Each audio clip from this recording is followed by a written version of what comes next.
Hannah and I's project was called pH of water. We really thought of the idea when we were both in anatomy class because our teacher was talking about how important pH is. For example, our blood must be in a certain pH range, and we thought this would be such a cool topic to do a science fair project about. The only question was which substance, but we quickly thought of water because it's everywhere and it's in different environments, which is crucial for our project.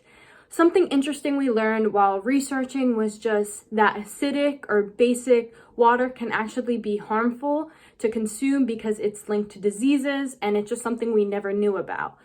The project didn't really take too long to do because it only took a day for Hannah and I to get the material and test it. We used a pH probe to measure the pH, and we obviously separated all water so nothing would be contaminated. And we just tested the pH. To continue off of what Megan said, with our experiment and all of our research done, we can see how different environments did affect the different pH levels of things. And we can see that there are several environments where the pH is safe and is okay for the water to be consumed, whether it's accidentally or whether you just go there and drink it. But there are other things, like we mentioned before, and like that's mentioned in the slides, that there are other factors to take into consideration when you drink water, when you consume water, consume any substance. But if we say for you accidentally consume it or you accidentally just take a sip of it, say if you're swimming in a lake or something, it is pH wise safe, but there are other factors that you have to look at, like bacteria and other things that are in that lake, whether it's safe or not. So with the errors of the project, one of them could have been that the probe wasn't completely decontaminated or completely 100% clean in between each trial. So with each trial, we did our best, and with each environment even, to clean off of the probe and make sure that each one had its own, it was reset, and everything was fine, and we could collect the data accurately. There was no really way to tell if it was 100% clean, but we did do everything that we could to make sure that it was clean, so there's that. And also another error could have been that we only used from one, so say for a lake, we only used one lake, we only used one fish tank, we only used one person's toilet, one sink, and one brand of water bottles.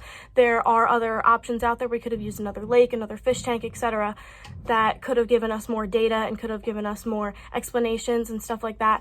But we did collect the data, and everything did make sense, and we were able to form a conclusion based off of that.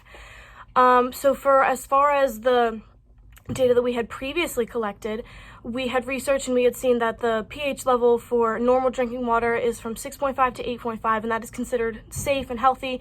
You wouldn't want to drink something that is too acidic, and you don't want to drink something that's completely at a pH of 12 and is too alkaline and basic. But that range right there is completely safe, and that's what's normal for water, and basically anything that has to do with water is safe for you to consume.